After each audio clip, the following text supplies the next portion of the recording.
Muy bien, amados hermanos, bienvenidos a nuestro estudio de los miércoles, donde estamos estudiando la confesión belga de fe que redactó un pastor que se llamó Guido de Bres, allá en los Países Bajos, Bélgica y esas zonas de Europa. Un pastor que fue perseguido y que incluso murió por su fe cristiana. Hoy vamos a continuar con el artículo 14, la creación y caída del hombre y su incapacidad para hacer lo que es verdaderamente bueno. Vimos la primera parte de cómo Dios creó al hombre del polvo de la tierra y lo hizo y lo formó a su imagen y semejanza. Y dijimos que esencialmente la imagen y semejanza de Dios consistía en que el hombre era bueno, justo y santo.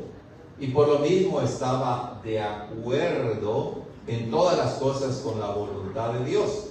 No había pecado, tenía verdadero conocimiento, tenía verdadera justicia, tenía verdadera santidad. Entonces actuaba de acuerdo con la voluntad de Dios. Pero dice la confesión que estando en ese estado de honra, de privilegio, no lo entendió, como dice el Salmo 49:20, ni reconoció su excelencia, sino que intencionalmente se sometió a sí mismo al pecado. Noten aquí que la confesión nos dice que Dios no tiene la culpa del pecado. Dios creó al hombre de una manera excelente, ¿verdad? Buena y justa, y le dio absolutamente todo lo que el hombre necesitaba para obedecer a Dios. Pero el hombre intencionalmente desobedeció, se sometió al pecado y como consecuencia, como dice la palabra, la paga del pecado es ¿qué? La muerte, la maldición de Dios, prestando oídos a las palabras del diablo. Enfatizamos, ¿verdad?, que actualmente el hombre también es tentado por su propio pecado, pero también por el diablo de diferentes maneras, en las redes sociales, en el trabajo, con los compañeros, la televisión, los teléfonos. Podemos escuchar voces. De hecho, hay gente, ¿verdad?, que lo que saben de cristianismo lo aprenden en las redes sociales. Y la mayoría de las veces eso no es preciso, no es fiel a la palabra de Dios. Hay que prestar atención a las palabras de Dios, leer la palabra de Dios para que entonces podamos detectar cuando una voz es falsa, cuando una voz es la voz del diablo. Es como los que trabajan en los bancos, ¿verdad? Y los entrenan para reconocer billetes falsos, a fin de que un cajero, por así decirlo, pueda reconocer un billete falso. Debe de conocer primero ¿qué? Un billete verdadero, ¿verdad? Genuino. Lo ve y lo reconoce. Y cuando cae en sus manos un billete falso, inmediatamente puede detectar esto es falso. Pero el punto crucial es que conoce el billete verdadero, genuino, auténtico. De la misma manera, ¿podremos reconocer la voz del diablo si no conocemos la voz de Dios? Nos vamos a confundir, ¿verdad? A fin de que sepamos que estamos escuchando una voz enemiga que nos quiere alejar de la palabra de Dios. Tenemos que conocer la palabra de Dios, leyéndola, meditando en ella, estudiando aquí en la iglesia, estudiando buenos libros que nos ayudan a entender la palabra, estudiando las confesiones de fe de nuestra iglesia también. La confesión continúa diciendo que el mandamiento de vida que había recibido, así es, Dios, aunque le dice del árbol del conocimiento del bien y del mal no comerás, porque el día que de él comieres ciertamente morirás, implícitamente era también un mandamiento de vida. Porque si no lo comían, el hombre viviría para siempre en un estado de bienaventuranza. Ese mandamiento lo desobedeció.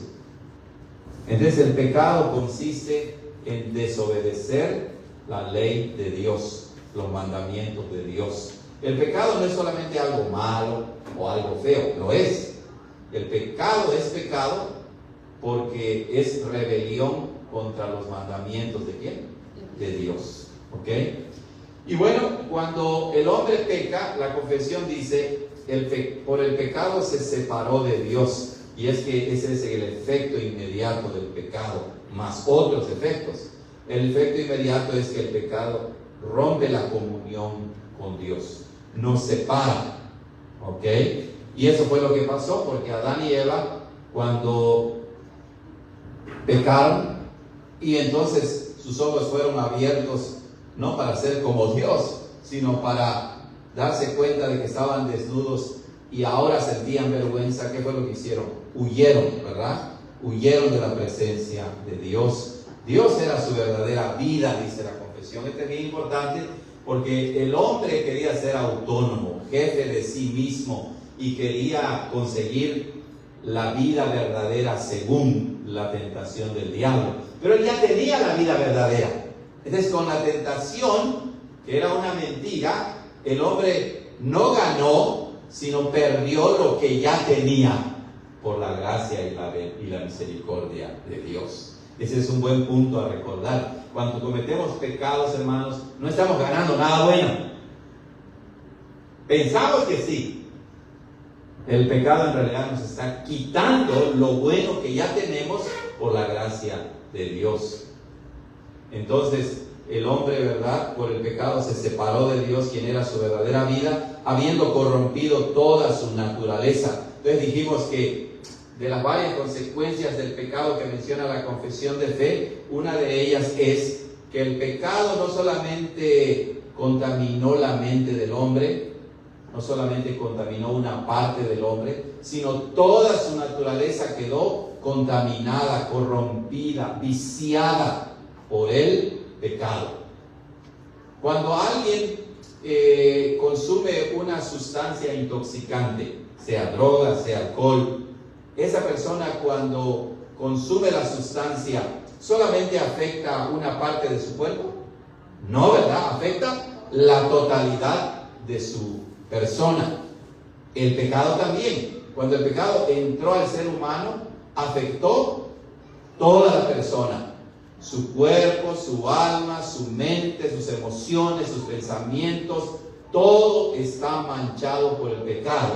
De modo que aún las cosas buenas externas que hace la gente que no es cristiana, también están manchadas por el pecado. Por eso es que nadie puede salvarse por hacer buenas obras, porque todas nuestras obras sin Cristo están manchadas por el pecado y merecen la condenación de Dios también. Entonces, una doctrina fundamental de la Escritura es que el pecado minó, vició toda la naturaleza del hombre. No hay ni una parte del hombre que no esté contaminado por el pecado. Por eso es que el apóstol Pablo, si ustedes lo recuerdan, en Romanos capítulo 3 dice: no hay justo ni siquiera uno. Todos se desviaron, a una se hicieron, ¿cómo dice? Inútiles, ¿verdad? No hay quien busque a Dios, no hay ni siquiera uno. Y por eso también en Efesios 2 dice que Dios nos dio vida cuando estábamos, ¿qué? Muertos en delitos y pecados. ¿Por qué Dios castigó a la humanidad con el diluvio? Porque la tierra estaba llena ¿de qué? De violencia, de maldad. Y el Señor, aún después del diluvio, dice: no contenderá mi espíritu con el hombre para siempre, porque ciertamente él es carne, y desde su juventud, dice, desde el inicio de su existencia, todos los designios de los pensamientos de ellos son de continuo el mal. El rey David en el Salmo 51 también dice: he aquí en pecado he sido formado y en maldad me concibió mi madre, desde que estamos en el vientre de nuestra madre. Como resultado de esto, dice la confesión, hermanos, si ustedes tienen su confesión pueden ir siguiendo, el hombre se hizo culpable de la muerte corporal y espiritual. o la muerte física y espiritual. Recuerden que hemos hablado de la muerte de tres maneras: muerte física, muerte espiritual y muerte eterna. De hecho, Dios, cuando le dice a Adán y a Eva, el día que coman del árbol prohibido, ciertamente morirán, no los envió al infierno en el instante, lo cual se merecían, ¿cierto o no? Y ya ahí vemos la misericordia de Dios, porque le da tiempo al hombre de que se arrepienta de su pecado.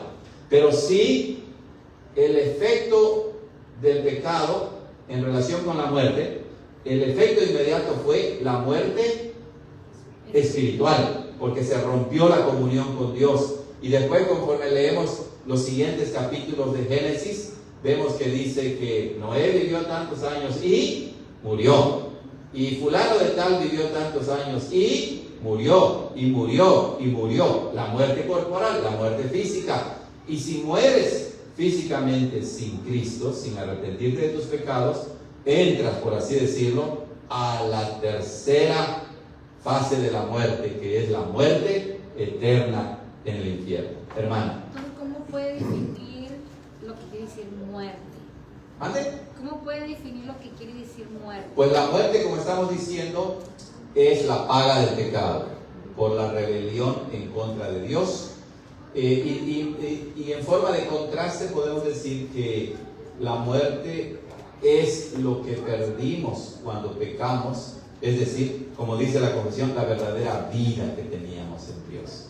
Entonces, el pecado en primer lugar es rebelión contra la ley de Dios, y eso conlleva la muerte. La muerte es la separación del hombre de Dios, ¿verdad? En su aspecto espiritual, pero también en su aspecto, más bien en su aspecto vertical, pero también en su aspecto horizontal. Nos alienamos unos de otros. Entonces la muerte es la paga del pecado. Pero muerte es, como lo dijo ahorita, la separación Sí. de Dios.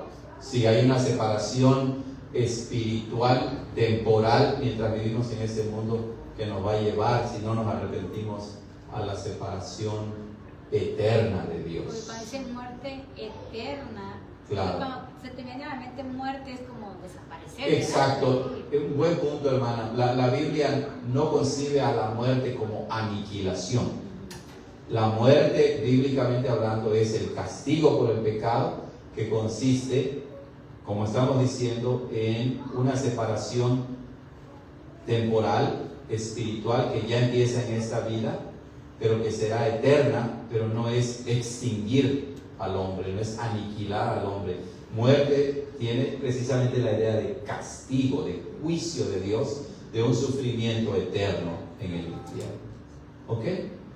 Bueno, la confesión de fe continúa diciendo que el hombre se hizo culpable. Recuerden, entonces esto significa que cuando nosotros pecamos en Adán como nuestra cabeza pactual, no solamente heredamos una naturaleza pecaminosa en todos los aspectos de nuestro ser, sino también heredamos la culpa por el pecado. Todos somos culpables. ¿Ok? A continuación, la confesión de fe dice así: y habiéndose hecho malvado, perverso y corrupto en todos sus caminos, ha perdido todos los dones excelentes que había recibido de Dios, reteniendo solamente pequeños restos. La confesión dice que otra consecuencia, ¿verdad?, práctica del pecado, si así queremos llamarle, es que nuestra naturaleza de ser santa llegó a ser pecaminosa y miserable.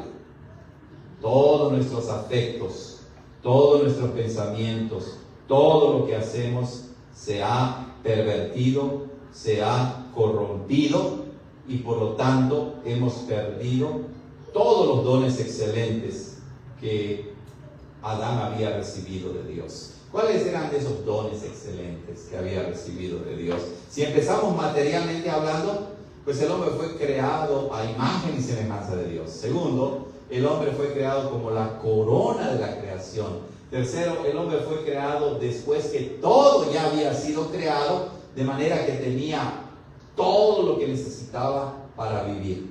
Espiritualmente tenía una comunión perfecta, santa y pura ¿con quién? Con Dios. Disfrutaba de todos los beneficios. No estaba sujeto al pecado, por lo tanto no estaba sujeto a la muerte, no estaba sujeto a las enfermedades, no estaba sujeto a los sufrimientos. Y si obedecía y pasaba la prueba, viviría así por toda la eternidad. ¿Cuántos dones excelentes, verdad? Disfrutaba de Dios. Pero esos dones los perdió y ha retenido solamente pequeños restos. Y aquí se muestra la misericordia de Dios, porque Dios es misericordioso al no enviar a Adán y a Eva inmediatamente al infierno. Pero además de eso, no les retira completamente todas sus bendiciones. Les permite vivir, les permite todavía tener hijos. De hecho, les permite desarrollar su mandato dado en Génesis 1:26 de multiplicarse y de señorear sobre toda la creación, pero claro, ahora ya contaminados y afectados por el pecado. Pero las bendiciones de Dios continuaron, ¿verdad? Quedaron restos, ya no con la misma excelencia que en el estado de integridad, pero dice, retuvo pequeños restos, los cuales son suficientes para dejar al hombre sin excusa.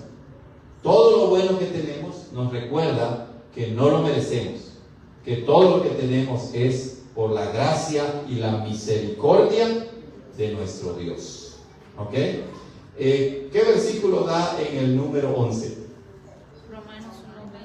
Romanos 1:20, vamos a leerlo. Romanos 1:20 dice: porque todas las cosas invisibles de Dios, su eterno poder y divinidad, se ven claramente desde la creación del mundo, siendo entendidas por todas las cosas que son hechas, de modo que los hombres son ¿qué? Inexcusables, no tienen excusa. Porque habiendo conocido a Dios, no le glorificaron como a Dios, ni le dieron gracias, sino que se envanecieron en sus razonamientos y su necio corazón fue entenebrecido. Por la forma en que Pablo habla, da a entender que la humanidad en general, que conoce a Dios por medio de la creación, pero se revela en reconocerlo como Dios. Noten, una cosa es conocer o saber que hay Dios, y otra cosa es reconocerlo como el Dios creador de todas las cosas. Y por eso dice, no lo glorificaron como a Dios, ni tampoco le dieron ¿qué? Gracias. Así es el hombre, ¿cierto o no? Si Dios le da salud y le da un buen trabajo, ¿qué dice? Todo lo que tengo es por mi esfuerzo. Así habla el hombre pagano, el hombre del mundo que no conoce a Dios. Mani. Pero ya ve que en Juan 15:5, ¿qué es lo que dice el Señor? Juan 15:5, vamos a leerlo. Juan 15:5 dice: si alguno no permanece en mí, es echado fuera como pámpano y se seca, y los recogen y los echan en el fuego y arden. Así es. Tarde o temprano el juicio de Dios caerá sobre ellos. Cae ya temporalmente, pero espera el juicio eterno de Dios, que las palabras que utiliza Jesús ahí hacen una referencia al infierno, al lago de fuego. De hecho, eso es lo que también dice Pablo en Romanos 1, ese es el contexto, ¿verdad? De la ira de Dios que se revela sobre todos los hombres por su maldad, por suprimir y querer destruir la verdad.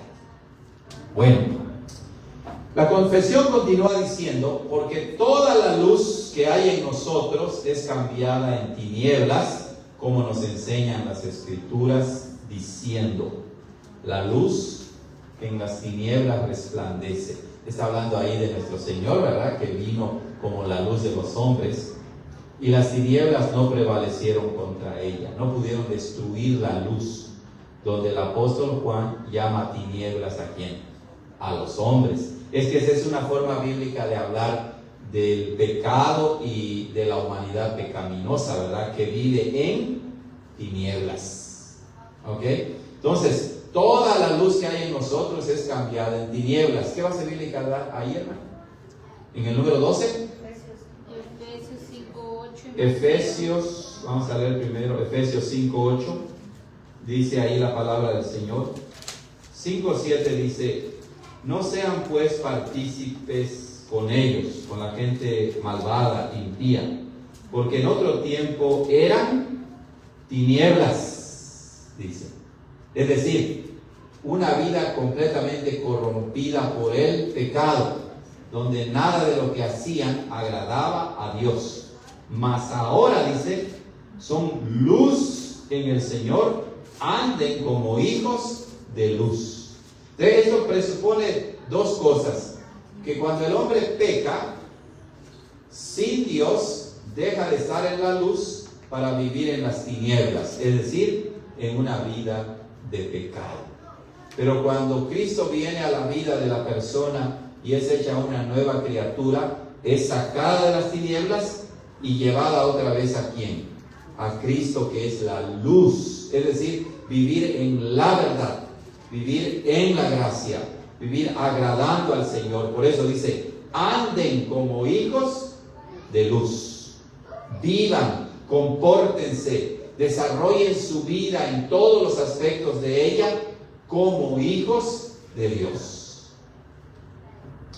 Preguntas, hermanos, hasta aquí. Muy clara nuestra confesión, ¿verdad? Acerca de la condición del hombre en el pecado sin la salvación de Cristo. Esa es la condición del hombre, de toda la humanidad. Entonces, debemos tener cuidado cuando decimos: ay, esa persona es muy buena. Hablamos así, ¿verdad? Y hay gente que no conoce la palabra de Dios, que dicen: se murió, pero él ya se fue al cielo porque era muy bueno. Muy buena persona.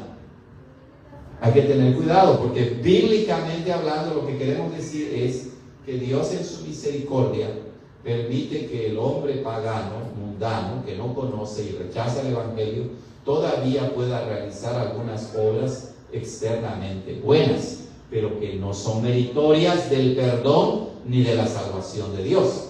De otra manera, la salvación sería por obras y por medio de Cristo. Ya no habría un solo camino de salvación, sino dos caminos de salvación. Y sabemos que no hay otro nombre bajo el cielo dado a los hombres en que podamos ser salvos. Cristo es el camino, la verdad y la vida.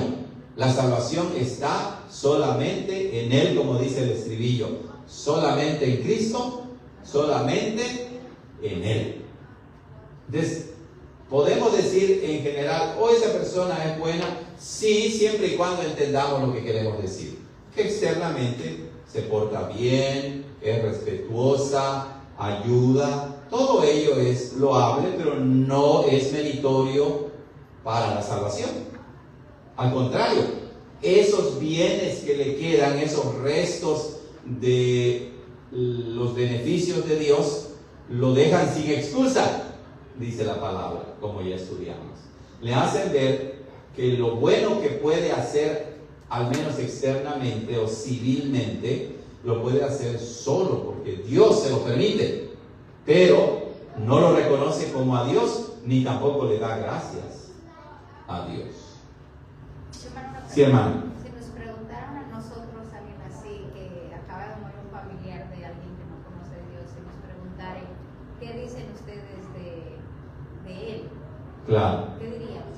Pues uno tiene que decir la verdad, ¿no? Uno tiene que decir, bueno, claro, o sea, el Evangelio ofende, quiera uno o no, ¿verdad? Uno le dice, bueno, nosotros creemos que cuando una persona muere creyendo verdaderamente en Cristo, es perdonada y va al cielo, a la presencia de Dios. Y si no, pues está condenado, ¿verdad? Pues no decir que creemos, decir que lo dice la Biblia. Exacto, o sea, por eso lo digo, ¿verdad? Lo creemos porque la Biblia lo enseña. Eso no quiere decir que uno no pueda, o sea, uno no lo debe de decir de una manera tan tajante. No éramos así, se fue al infierno. Y se fue al claro, Leti. Sí, porque cuando te preguntan, dice uno no sabe, como nosotros que apenas estamos enseñándonos, como si nos preguntan, y ustedes como ya saben, ya pueden decir, está en la Biblia y está en capítulo. Sí, claro. ¿Verdad? Pero como uno no sabe, pues mejor yo prefiero no Sí. hablar. Sí, bueno, a veces, ¿verdad? Pero uno sí puede decir de manera general, nosotros creemos que la Biblia enseña que el único camino de salvación es creyendo en Cristo. Pues entonces era una introducción, por decirlo así, para evangelizar a la persona. Claro, Para así preguntar, es. Ya que murió, pues solamente. Exacto, y uno debe hacerlo con empatía, ¿verdad? Sintiendo realmente el dolor de la persona que Porque pregunta. uno es el que a veces dice, no, pues se va al cielo y ya me. Sí, así es. O sea, hay muchas opiniones así, ¿verdad? En la religión popular, ¿verdad? La gente piensa así.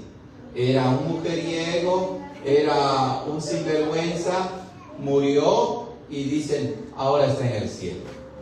Pues esa es una religión que no es bíblica, También simplemente. puede ser lo contrario, dice, no, esto hizo esto y eso, se fue al infierno. Exacto. Pero es como el ladrón en la cruz. Exacto, o sea, uno simplemente debe decir, cuando hay verdadero arrepentimiento y fe verdadera en Cristo, Él nos perdona y Él nos ama. O sea, momento de, por decirlo así, de evangelizar al que está vivo.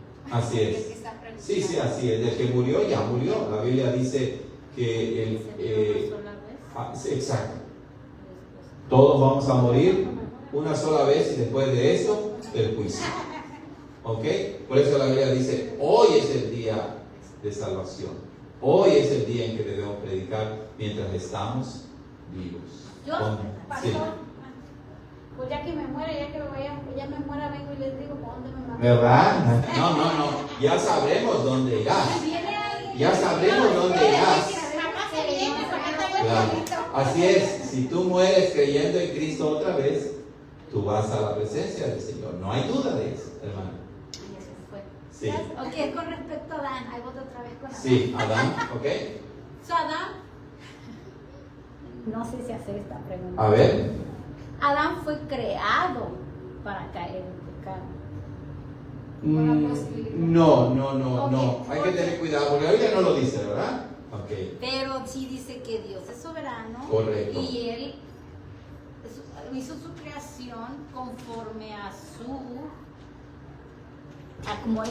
Correcto. Voy a usar palabras Sí. vulgares, puedo decir.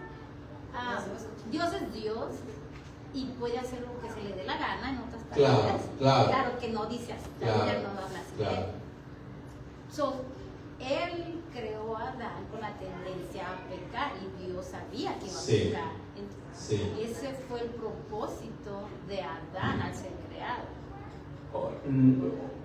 O sea, esa es una consecuencia lógica de un razonamiento y hay que tener cuidado con llegar a una consecuencia lógica que la Biblia no nos permite llegar.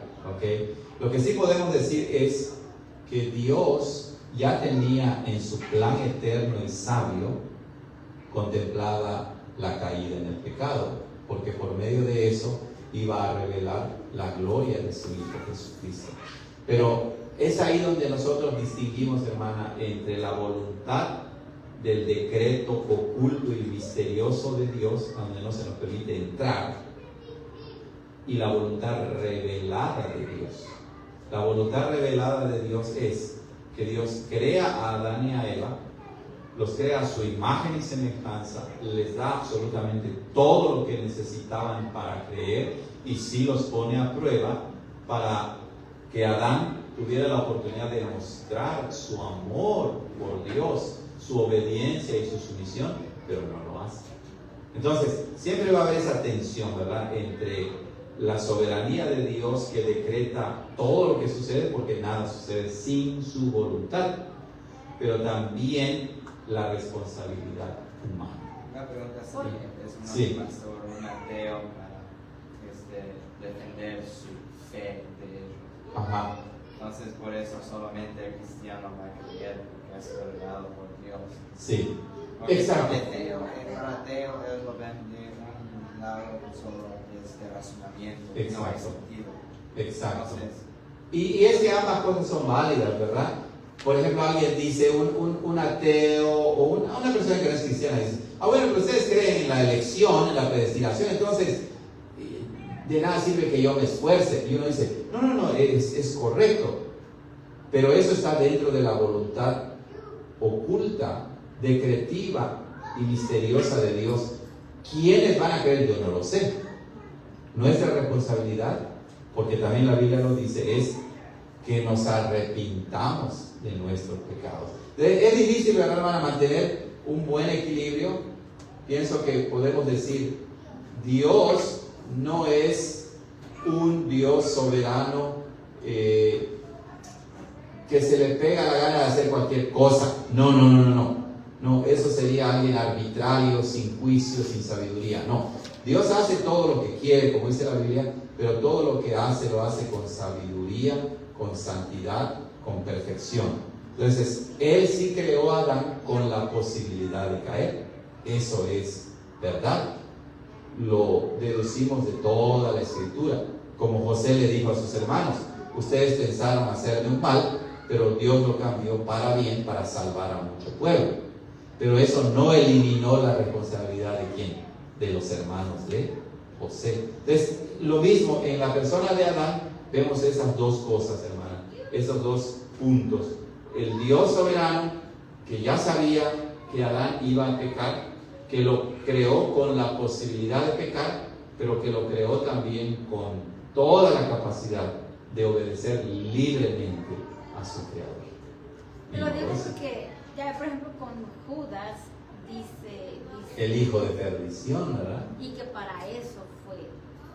Exacto, así es verdad. Y por ejemplo, ahí la Biblia lo dice claramente, es cierto. Y también cuando en Romanos habla que de la misma masa Dios hace a uno vaso para exacto, otro para deshonrar. Exacto, eso es verdad, hermano.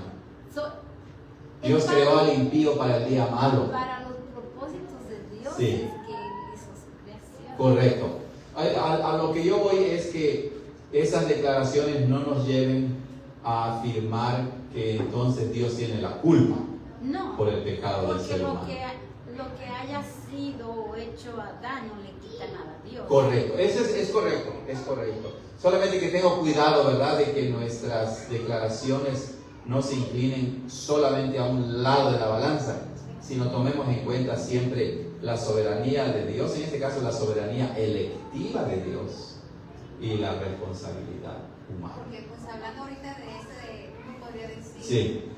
Más bien no se puede uno quedar meramente en la caída del hombre. Exacto. Y tocar otras cosas. Exacto, que exacto. Sí llevaría a la lógica que exacto. Por lo que aprendemos a través de la Biblia, podemos examinar también esto. Sin duda alguna son temas muy profundos, ¿verdad? Que nos intrigan. Dice usted que no hace declaraciones porque eso puede llevar a... Correcto. Pero es lo que le dijo Pablo a los que cuestionaban que si Dios era injusto. Le dice, ¿quién eres tú para que Correcto. a Dios? No, a lo que yo voy es que cuando hagamos ese tipo de declaraciones, demos siempre el contexto de toda la Escritura, porque alguien que nos escuche y que no esté informado bíblicamente puede llegar a la conclusión inmediata, bueno, entonces Dios es el autor del pecado. Pues sí, pero es como le digo, no podemos dejar de hacer declaraciones también para que otras personas no acusen a Dios si eso hicieron con Pablo. Precisamente eso es lo que estoy diciendo. Uno tiene que declarar lo que la Biblia dice, y la Biblia no solamente dice, ¿verdad?, que Dios decretó. La Biblia también dice que Adán era responsable de obedecer a Dios. O sea, siempre debemos mantener ese equilibrio bíblico de, como dice el apóstol Pablo a los de Mileto, ¿verdad?, de proclamar todo el consejo de Dios. Porque nosotros sabemos que la mente no redimida inmediatamente llega a conclusiones que no son bíblicas, o que toman una parte de la revelación de Dios y la tergiversan, como dice Pablo, pervierten la gracia de Dios. Pero sin duda, hermanos, o sea, estas preguntas que hacen no son preguntas nuevas, son preguntas que han inquietado a la mente humana desde que hay seres humanos, ¿verdad? Y entonces nosotros humildemente decimos, Señor, tú no eres el autor del pecado, pero al mismo tiempo tú has decretado todo. Tú creaste a Adán con esta posibilidad de caer, pero tu palabra me dice que tú no eres el autor del pecado y que Adán es responsable de su pecado. Pero tú eres soberano, ¿verdad? Tú eres soberano. Entonces, como han dicho los teólogos en la historia de la iglesia, sientes esa tensión, ¿verdad?, entre el Dios soberano y la responsabilidad humana, y llegas a sentir que no puedes conciliarlo perfectamente. Sí, todos los niños. Bueno, no sé si, bueno, yo por lo menos al decir que Dios creó a Adán para ese propósito, no siento tensión de decir que Dios es responsable de que Adán pecara. Bueno, gracias a Dios, ¿no? Gracias a Dios. Porque Dios es Dios y sabemos que así es. no hay otra palabra para definir a Dios que decir que es Dios mismo. No, está bien, hermano. O sea, si tú no sientes eso, está excelente. Gloria a Dios, ¿verdad? Gloria a Dios. Pero a lo que yo voy es, otra vez, nuestras declaraciones deben ser cualificadas, porque alguien que no entienda, y es nuestro deber explicar todo el consejo de Dios, porque si uno solamente hace una declaración así, aunque es bíblica, se puede entender incorrectamente, y entonces estarás comunicando algo que, aunque es una declaración bíblica, no estás declarando el otro aspecto de la declaración bíblica. Pues creo que nunca se va a dar una respuesta que satisfactoria, correcto. A los que no creen. Correcto, así es. Como dice Pablo, oye, pues ¿quiénes son ustedes? Exacto, exacto. Entonces, nosotros no vamos a buscar satisfacer al oyente. Lo que vamos a buscar es comunicarle los dos lados de la moneda, por así decirlo. Eso es una realidad, eso también es una realidad. Ambas cosas son, ¿verdad? ¿Manny? No, es lo mismo que estaba diciendo usted, como dice la hermana. Sí. Si nos oyen hablar así, si alguien no oye de la escritura, no sabe si claro. va a decir. Porque entonces me estás diciendo que Dios es el culpable. Exacto. De hecho, hermana Arlene, esto no es una opinión personal. Otro documento confesional de nuestra iglesia, de la iglesia reformada, son los cánones de Dort. Y los cánones de Dort precisamente hablan acerca del tema de la elección y la predestinación. Y los cánones de Dort dan este consejo, que esto no lo debemos tratar sino con hermanos maduros en la fe, para no violentar la conciencia de los hombres innecesariamente o dar a entender algo que se puede pervertir y llevar a conclusiones como lo que estamos diciendo. Bueno, entonces Dios trató el pecado y se acabó. Entonces, los mismos cánones de Dios dan ese consejo y dicen, son temas profundos. Son temas profundos que debemos tratar con la mayor devoción y cuidado, para no innecesariamente llevar a alguien a pensar que entonces Dios es autor del pecado, porque Él no lo es.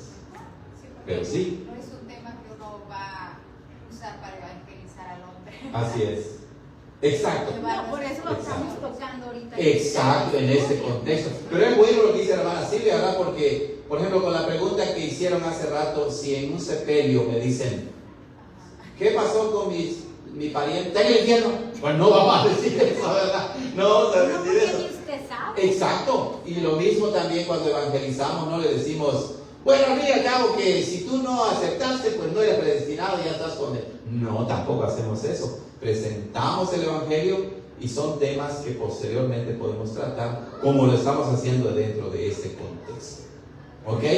Buenos estudios, hermanos, no es en vano esto, son temas profundos que los vamos entendiendo un poquito más y más, pero como dijo la hermana, nunca vamos a llegar a estar completamente satisfechos o decir, ya entendí perfectamente ambas cosas. No, lo que hacemos es que sometemos nuestra mente, o como dice el apóstol Pablo, llevamos todo pensamiento cautivo a los pies de Cristo. Y decimos, Señor, ayúdame a descansar en ti y a reposar en que tu revelación es perfecta y verdadera. O sea, al final de cualquier doctrina como este tipo, como otra, ¿verdad? Sí. O sea, si ya no tenemos es pensar en el sacrificio del Señor Jesucristo. Así es. ¿Tuvo sentido o o cobra sentido lo que estoy tratando de entender un poquito, o me ayuda a descansar y decir, ¿cómo voy a culpar a Dios de mal? Exacto. Si estoy viendo Exacto. lo que Cristo hizo. Así es. No, Muy pues más bien. bien, como dice este pastor, desde entonces vemos la misericordia. La misericordia. Por eso decía, ¿verdad? Que cuando Dios no manda a Adán y a Eva al infierno, inmediatamente Dios estaba ejerciendo desde ya el Evangelio, porque ahí está el Evangelio. Es la prolongación de la misericordia de Dios, cuando lo que ellos merecían era ya el infierno.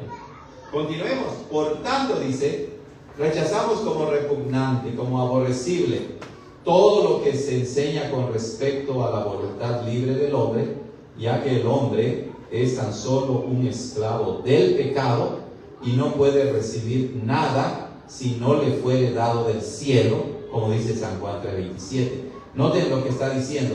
Con base a toda la doctrina bíblica que ya explicamos, ¿el hombre realmente es libre? No, ¿verdad? Hay que entender esto de la voluntad libre, porque hay iglesias que tristemente incluso se llaman iglesias de la voluntad libre.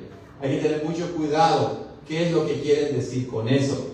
Si quieren decir que el hombre en su estado de pecado es libre para elegir el pecado, claro que sí. ¿Verdad? El hombre en su estado de pecado es libre para elegir de acuerdo con su naturaleza pecaminosa. Nadie niega eso. Pero el hombre en su estado de pecado sin Cristo, sin su obra, no es libre para elegir a Cristo.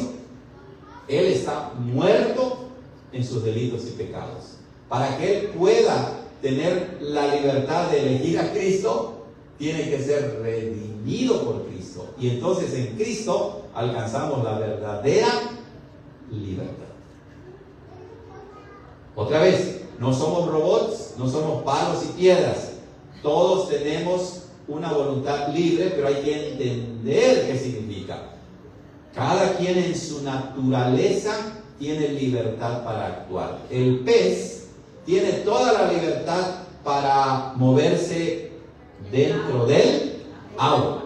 En el momento en que el pez diga, pues yo tengo la libertad de salir del agua, se muere. Así también el pecador tiene voluntad libre para vivir de acuerdo con su naturaleza pecaminosa, sí.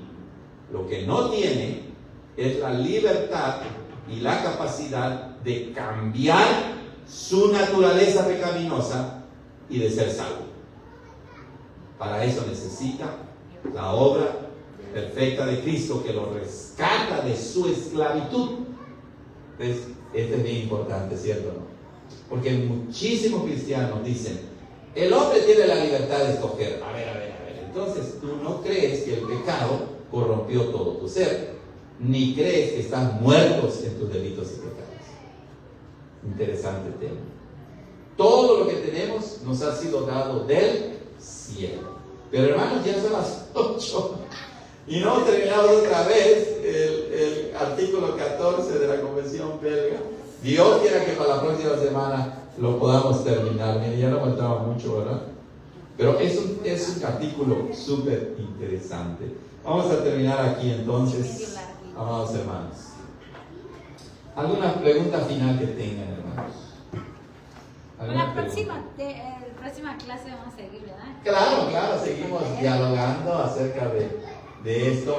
Esto nos ayuda a profundizar en nuestra fe, hermanos, en madurar en nuestra fe. Ustedes lo saben que vienen de otras iglesias donde la gente prácticamente no lee su Biblia ni sabe nada y llegan a conclusiones como, esto es aburrido, esto no es importante. No, esto es sumamente importante. Que no son instruidos es otra cosa. Que no saben lo que dice la Biblia es otra cosa. Y la gran mayoría de la gente así vive, desgraciadamente. En las iglesias hay muchísima ignorancia de la doctrina cristiana. Y nosotros no queremos ser ignorantes, queremos seguir aprendiendo. Hay muchas contradicciones de sus mismas doctrinas. Así es, hermana, así es. Vamos a terminar con una oración y también con la grabación. Señor, gracias por este tiempo que nos regalaste de reflexión, de profundización en la sana doctrina. Ayúdanos, Señor, para que tengamos paz en saber que Cristo nos ha perdonado y nos ha dado vida eterna. Eso es el fundamento de nuestra vida. Todo lo demás es añadidura. Ayúdanos a estar contentos por tu gracia derramada en nuestros corazones. Bendice a tu iglesia, Señor, y permítenos descansar en esta noche. En Cristo Jesús te damos gracias. Amén. Muy bien, hermanos, hemos concluido. Que el Señor les bendiga y nos vemos el viernes con ayuda del Señor. Que descansen, hermanos. Hasta luego.